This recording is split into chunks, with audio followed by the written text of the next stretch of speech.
I heard the news through a frantic news alert. His everlasting muse had died in a plane crash, and his wife had followed him into death, a tragic suicide of devotion. Before she took her final breath, she left a single, venomous note. My only regret is that you saved me. I would rather have rotted into the earth if it meant being by Dominic's side. When my daughter learned of her mother's death, she turned all that grief into a razor-edged hatred directed solely at me. If you hadn't forced Mom to stay with you, she would have married Dominic years ago, she screamed, her eyes wild with a malice I didn't recognize. You're a murderer. The betrayal of my wife and the hatred of my daughter finally shattered the walls I had built around my heart. Years ago, when a Metropolitan Art Gallery went up in flames, Dominic Thorne had only thought of himself.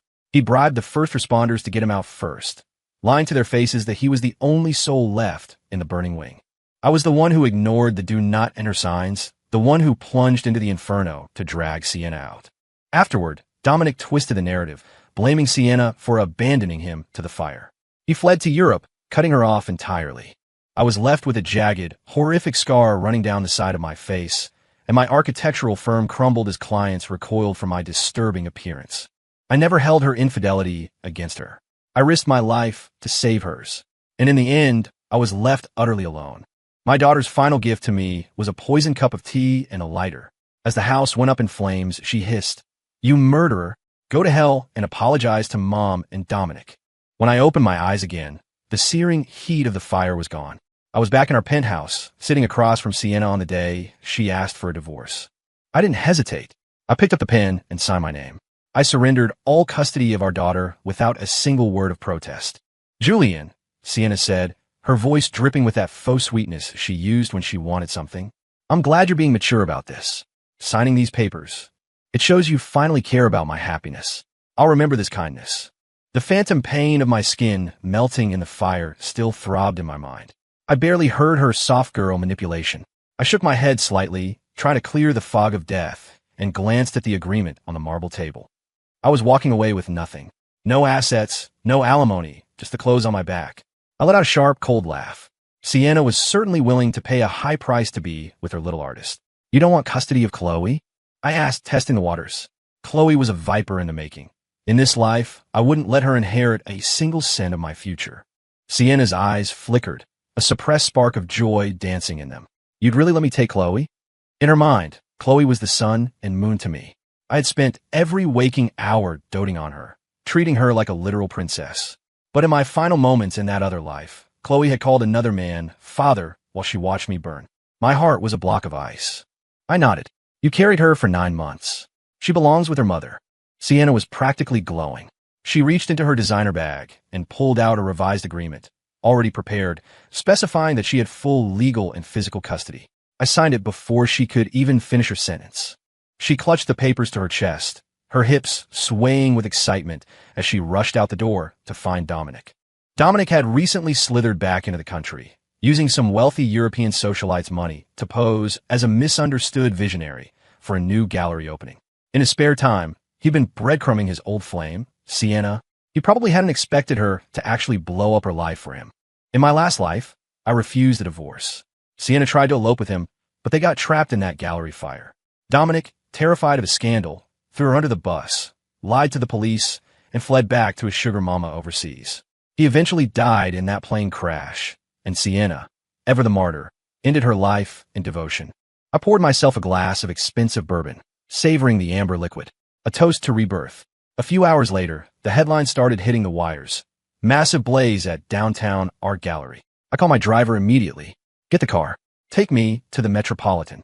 This time, I want a front row seat to see the two of them tear each other apart. The scene was chaos. The fire was a roaring beast, and the heat was so intense the firefighters were struggling to breach the perimeter. I ran toward them, putting on my best mask of frantic desperation. "My wife, the mother of my child, is in there," I shouted, grabbing a captain's arm. "Please, save her.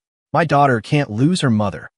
The captain held me back as I made a show of nearly collapsing to my knees. He promised me they would do everything in their power. I thanked him profusely, then walked to a quiet corner of the police line to watch. There were 2 victims trapped this time. I wondered if Dominic would still walk out unscathed. Strangely, the fire seemed more aggressive than I remembered, perhaps a ripple effect of my change in actions. Time ticked by in agonizing increments until finally, a firefighter emerged from the smoke, carrying a limp figure. I pushed forward. It was Sienna. Her face was miraculously untouched, but the rest of her body was a roadmap of third-degree burns. A moment later, they dragged Dominic out. He wasn't so lucky. A falling beam had crushed his leg, and the right side of his face was a charred, unrecognizable mess. Satisfied with the view, I turned and left. When I got back to the office, my assistant, Marcus, met me with a folder. Mr. Vance, the London trade merger documents are ready for review. I remembered this. In my previous life, I was hospitalized for months after the fire, and this deal, the one that would have secured my firm's future, slipped through my fingers. Book the flight for tonight, I said. We're closing this deal. Marcus looked at me, confused. Should I notify Mrs. Vance? Everyone knew I rarely traveled for work since the wedding. I had made my family my entire world. Sienna had practically forbidden me from leaving the state. My expression turned stone cold. Tell the entire firm. As of today, there is no Mrs. Vance. Marcus didn't ask questions. He ran to book the tickets. I pulled out my phone, which had been buzzing incessantly. Dozens of missed calls from my in-laws and Chloe. I didn't look at a single one. I powered the device off and boarded the jet to London. The negotiations went better than expected, but the real surprise was the representative for the British firm. It was Serafina Sterling, the it girl from my college days, the one I'd been too cowardly to actually pursue back then. Given my awkward history with her, I wasn't sure how to greet her, but Serafina was as graceful as ever. She invited me on a tour of the city as if we were old friends. Julian, I'll be personally overseeing our partnership from here on out, she said, her eyes bright. I appreciate that, Sarah, I replied, feeling a weight lift off my shoulders. It's good to have a familiar face in my corner. Once the contract was inked, I returned to Chicago. The moment I turned my phone on, it exploded with notifications. Julian, you heartless bastard. My daughter is dying. She's in a coma in the ICU, and you're nowhere to be found. Where the hell are you? The voice of my mother-in-law was a shrill rake across my nerves. I hung up. I drove straight to the hospital. Sienna was wrapped like a mummy, unable to move a muscle. My father-in-law, Arthur, raised his cane to strike me, but my security team stepped in immediately. He glared, his face purple with rage. What? You're gonna lay hands on an old man now? Martha, my mother-in-law, was draped over Sienna's bed, wailing about what a monster I was. Then Chloe stepped forward. She pushed past the guards and stood in front of me, her voice cold and accusing. Why didn't you save her this time? I looked deep into my daughter's eyes, my gaze sharp as a needle. I was in London on business. How exactly was I supposed to save her? She faltered, whispering to herself, That's impossible. You were supposed to save her. You were the one who was supposed to be in that bed. The words were quiet, but I heard them perfectly. My blood ran cold. Chloe had regressed too. Ignoring her, I pulled the divorce papers from my coat and laid them on the table in front of her grandparents. Sienna and I were divorced before the fire even started. As her ex-husband, I have no legal or moral obligation to be here. Arthur and Martha stopped their theatrics. They grabbed the papers, saw the zero-asset clause and the custody agreement, and ripped them into shreds in a fit of rage. This is a lie. We don't recognize this. You think you can just dump our daughter when she's like this, without giving us a cent? Not a chance. In my last life, even after Sienna cheated, I treated these people like my own parents. I funded their retirement, paid for their vacations, and catered to their every whim. Yet, when Chloe set that fire, they stood there and watched me burn with smiles on their faces. Leeches. They weren't getting another drop of my blood. Just then, Sienna groaned. Her eyes fluttered open, and she wheezed out a single name, Dominic. How is Dominic? Arthur and Martha looked at me, confused. I smirked and signaled Marcus to bring out the photos. The pictures of Sienna and Dominic in their secret love nest were laid bare on the hospital tray. Arthur and Martha trembled as they looked at the evidence of their daughter's infidelity. They began shaking Sienna's bed in a panic. Sienna, you gave up everything for a fling? You signed away the house for this. Sienna winced, coughing painfully. Chloe stepped in, pushing them back with a look of righteous indignation. Mom and Dominic are soulmates. Dad was the one who kept them apart. Grandpa, Grandma, if you really love Mom, you'll support her. Sienna caught her breath, her voice raspy. Chloe's right. I signed those papers willingly. Then, the pain seemed to hit her all at once. She looked down at the layers of gauze covering her body. What happened? Why am I like this? Chloe held her mother's shaking hand, her voice soothing. Mom, it's just some burns. Once you're out of here, We'll find the best plastic surgeon in the world. It'll be like it never happened. What matters is that you and Dominic went through the fire together. Your bond is stronger than ever now." Sienna's panic subsided, replaced by a strange, glassy-eyed calm. Yes, Dominic is what matters. Where is he? Take me to him." Dominic Thorne was currently in the burn unit across the hall, missing half his face and a functioning leg, and he was in a murderous, foul mood. Chloe managed to find a wheelchair and began wheeling the bandaged Sienna toward Dominic's room. Her parents followed, looking like they'd aged a decade in minutes. Before they even reached the door, a handheld mirror came flying out of the room, shattering against the corridor wall. From inside, Dominic's voice rose in a ragged, hateful roar. "Quacks. If you can't fix my face and my leg, I'll sue this hospital into the ground." Sienna heard his voice and began frantically wheeling herself into the room. "Dominic, are you okay? I'm here. Don't be scared." Chloe added her 2 cents, trying to play the peacemaker. "Dominic, Mom came to see you the second she woke up." Dominic's expression was ghoulish, his eyes burning with a localized insanity. "If it wasn't for you, you bitch, the firefighters would have reached me 5 minutes sooner. I'm disfigured because of you. My career is over, and you have the nerve to come here looking for thank you." Before anyone could react, he lunged from the bed, his hands clamping around Sienna's throat.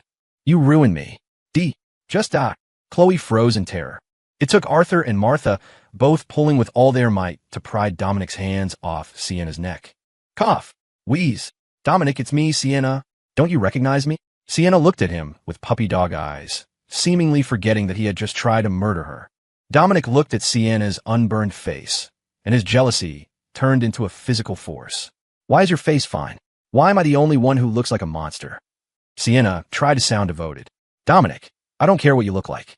I will always love you." Dominic didn't care about her love. He wanted a scapegoat. "Get out. I never want to see you again." He began hurls everything within reach, water pitchers, medical trays, TV remotes, at Sienna. Her parents quickly wheeled her out of the room before she could be brained by a bedpan. Back in her room, Sienna sobbed into her pillows. Martha's expression shifted, and she turned to me with a manipulative, forced smile. "Julian, honey, Sienna just made a little mistake. She's learned her lesson now. Think of the child. For Chloe's sake, can't you find it in your heart to forgive her just this once?" Sienna, surprisingly, played hard to get. "Mom, what are you saying? I never said I want to get back with him." Martha slapped her daughter's arm lightly. "Be quiet. Julian is the only son-in-law I'll ever accept." Sienna went silent, tacitly accepting the plan. I started clapping. The sound was hollow and sharp in the small room. "What a performance. Your daughter is a scarred mess. Her lover dumped her. So now you want me to be the backup plan? Did I say I wanted you back? You people have a lot of nerve." Sienna's face flushed a deep, angry red. "Julian Vance, have you forgotten how you used to beg me to marry you? You were on your knees for 3 days. I roll my eyes. I remember, and I regret every single second of it. You're so petty. So I made one tiny mistake? You're acting like a hysterical woman." Chloe piped up from the corner. "If Mom cheated, it's because you weren't a good enough husband. We're giving you a chance to make it right. You should be grateful." Sienna nodded, finding her confidence again. "Exactly. I won't even hold your failures as a husband against you. If you pay for my surgeries and treatment, I might consider taking you back." I remember the early years. To marry her, I had cast aside my pride. After we married, I was her shadow, doing whatever she asked, earning a reputation as a pushover in the business world just to keep her happy. After Chloe was born, I worked even harder so I could spend every second with them. My devotion had turned them into monsters. I refused. I shouted, the sound echoing through the ward. "He can't." A voice croaked from the doorway. Dominic Thorne hobbled in, leaning heavily on a crutch. "Sienna, are you really going to leave me?" The moment Sienna saw her white moonlight return to her, she melted. "I could never leave you," she whimpered. Dominic limped closer and pulled her into a clumsy embrace. "I was just so upset before. I didn't mean to hurt you. Please don't give up on us." Sienna sobbed into his chest. "I was only talking to him to get the money for your surgeries, Dominic. I would never choose him over you." I stood there like a prop in their twisted soap opera. Chloe looked at me with a smug, triumphant grin. "Dad, stop trying to tear them apart. You're going to end up alone. An old, unloved man with no one to bury him. You deserve it." I was about to let her have it when the click-clack of high heels approached from the hallway. Slap. A slender, elegant hand connected with Chloe's face. Who said he was unloved? I looked up. It was Serafina Sterling. I had no idea she was even in the country. Chloe held her cheek, her eyes blazing. Who are you? How dare you hit me? Sarah slid her arm through mine, looking at me with a warmth that felt like a sunbeam. I'm your father's girlfriend, and soon, I'll be your stepmother. She turned her gaze to Chloe, her voice turning icy. The first lesson from your new mother is this: learn to respect your elders. Chloe had never been hit in her life. I had never even raised my voice at her. She raised her hand to swing back, but I caught her wrist in a vice grip. Watch your tone, I said firmly. Didn't you hear what she said? I only have one mother. Chloe screamed. She's a nobody. Sienna, triggered by the sight of another woman, pushed Dominic away so hard he nearly toppled over. She wheeled herself toward Chloe, checking her face. Julian, have you lost your mind? This is your daughter. You're letting this slut hit your own child. Chloe sobbed into Sienna's lap, playing the victim. I watched them with total detachment. If I didn't play the role of the devoted provider, I was the enemy. That was the only logic they understood. Chloe is spoiled, I said. Sarah is just teaching her the manners you clearly failed to provide. Sienna pointed a finger at us, her voice trembling. We've been divorced for a month, and you already have her here? You were the one cheating the whole time, weren't you? Sarah swatted Sienna's hand away with a look of pure disgust. Just because you're trash doesn't mean everyone else lives in a dumpster. Just then, Dominic let out a pain moan. Sienna's maternal instincts for her daughter evaporated instantly as she scrambled back to Dominic's side. Dominic, are you okay? Dominic, a master of the emotional pivot, let a tear roll down his charred cheek. I knew you still loved Julian. That's why you pushed me away. Maybe I should just go. I shouldn't get in the way of your family reunion. He made a show of trying to stand, and Sienna grabbed him, desperate. No, if anyone is leaving, it's them. Sarah rolled her eyes. Please, we didn't want to stay in this circus anyway. She pulled me toward the exit. Once we were outside the hospital, she immediately let go of my arm, her face flushing a soft pink. I'm so sorry, she whispered. I had to help you. I wasn't about to complain. She'd risked her reputation to stand up for me. Thank you, Serafina. Really, but what are you doing here?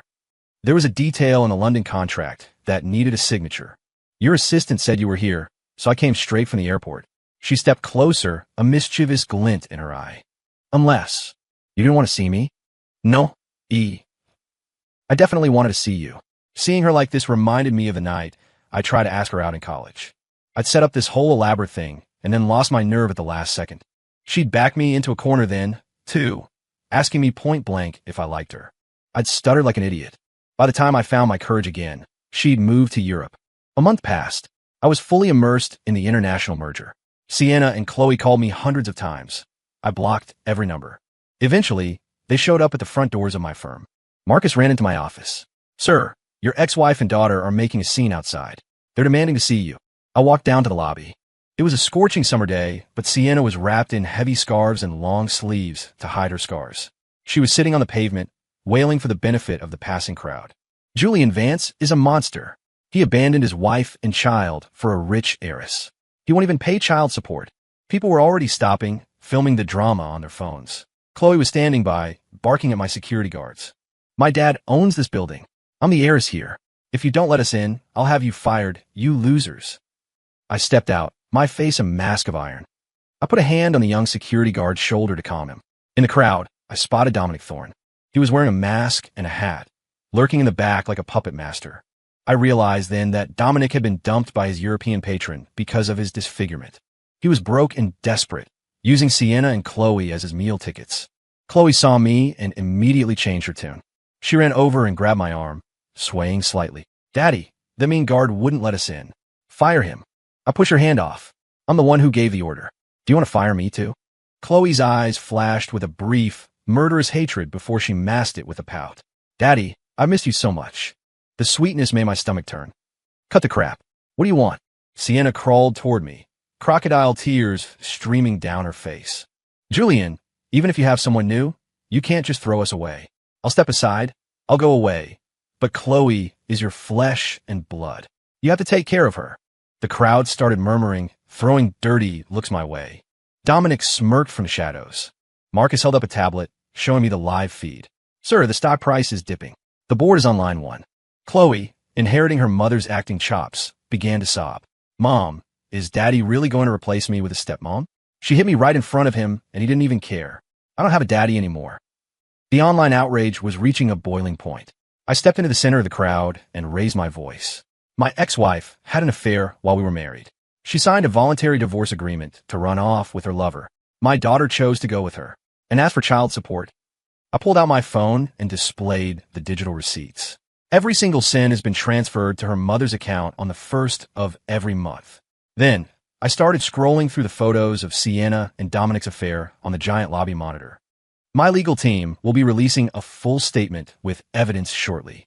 For those of you interested in the truth, feel free to follow the company's official feed. The crowd's energy shifted instantly. They turned their phones on Sienna and Chloe. Someone in the back spotted Dominic. Hey, that's the guy from the photos. That's the homewrecker. A few people surged toward Dominic.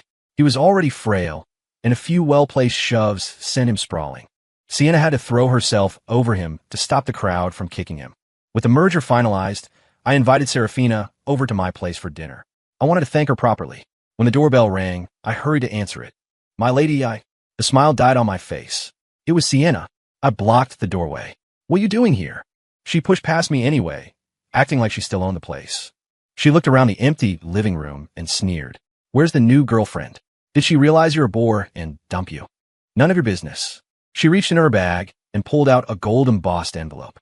I'm marrying Dominic. Congratulations, I said. I hope you two stay together forever. Truly. She sat on my sofa, looking smug. I know this is hard for you. Watching the woman you love marry someone else. I get it. I opened my mouth to protest, but she kept going. You were so mean to me, bringing that other woman around just to make me jealous. It was a good try, but I've made my choice. You just have to keep your love for me in your heart. I looked at her, truly stunned by her delusion. I used to think she was the most beautiful woman in the world. Now, I realized I'd just been projecting Serafina's image onto her all those years. Sienna, I said, my voice cold. Dominic Thorne had a sugar mama in Paris who was 80 years old. The only reason he's here is because his face is ruined and she cut him off. He's been a high-end escort since he was 20. Men, women, whoever pays. Don't compare me to him. I find him disgusting. I threw a folder of Dominic's work history into her lap. She went pale as she flipped through the photos and bank statements. Her hands started to shake. She stood up, clutching the evidence. You're lying. You're just trying to tear us apart because you're a hateful man. She stormed out. I watched her go, knowing her personal hell was just beginning. 10 minutes after Sienna left, Chloe snuck in through the side door. She fell to her knees, sobbing. Dad, I was wrong. They lied to me. Please forgive me. It's just you and me now, Dad. I'll take care of you when you're old. I promise. I looked at her and saw the fire. I saw myself screaming for help while she watched me burn with a cold, dead stare. Chloe, I said quietly, in the last life, you already sent me to my grave. This time, why don't you let your mother have a turn? Chloe's head snapped up. Her eyes went wide. The secret was out. Dad, I was confused. She manipulated me. I'll leave her. I'll never speak to her again. I kicked her hand away from my shoe. I couldn't bring myself to kill her. I had raised her after all, but I could certainly let her rot in the life she had chosen. Go away, Chloe. You chose her twice. Now you get to live with the mother you always wanted. I pushed her out and locked the door. When the doorbell rang again, I was ready to scream, but it was Serafina. She was carrying a bottle of wine. Did I catch you at a bad time? She asked, smiling. I led her into the kitchen. The table was set with all her favorites. I learned to cook these when you were in London, I admitted. I thought you'd miss home. She froze. Julian, back in college, when I asked if you liked me, you never answered. I couldn't find you to say goodbye. Then I heard you were married. I realized then that a single moment of cowardice had cost us a decade. I wasn't going to let it happen again. I dropped to one knee and pulled out the ring I had bought 10 years ago. Sarah, I love you. I want to spend the rest of my life making up for that mistake. Will you give me a chance? She didn't make me wait. She took the ring and put it on her finger herself. You're only allowed to cook for me from now on. Sienna let herself into the dingy apartment she shared with Dominic. She found him shirtless, performing a suggestive dance for a webcam. On the other end of the call was a wealthy, older woman. Sienna's world collapsed. I gave up everything for you, and you're still just a whore. The pain of her scars flared up, fueled by her rage. She began grabbing everything in the room, vases, lamps, electronics, and smashing them over Dominic's head. Dominic, caught off guard, fell to the floor. Are you crazy? Sienna threw the evidence I'd given her in his face. Is this how you made your money? Selling yourself? Dominic stopped pretending. He sat up, wiping blood from his forehead, and looked at her with pure loathing. Sienna, look at yourself. You're a broke, scarred-up old woman. You think I'd be with you if you didn't have money? I thought you were a rich architect's wife. Then you signed the divorce and walked away with nothing. You're useless to me. He grabbed Sienna by the jaw. Actually, your face is still decent. I know a guy in the city. He buys stock like you. If you can't work the streets, he'll just take you apart for parts. Sienna realized she was trapped with a monster.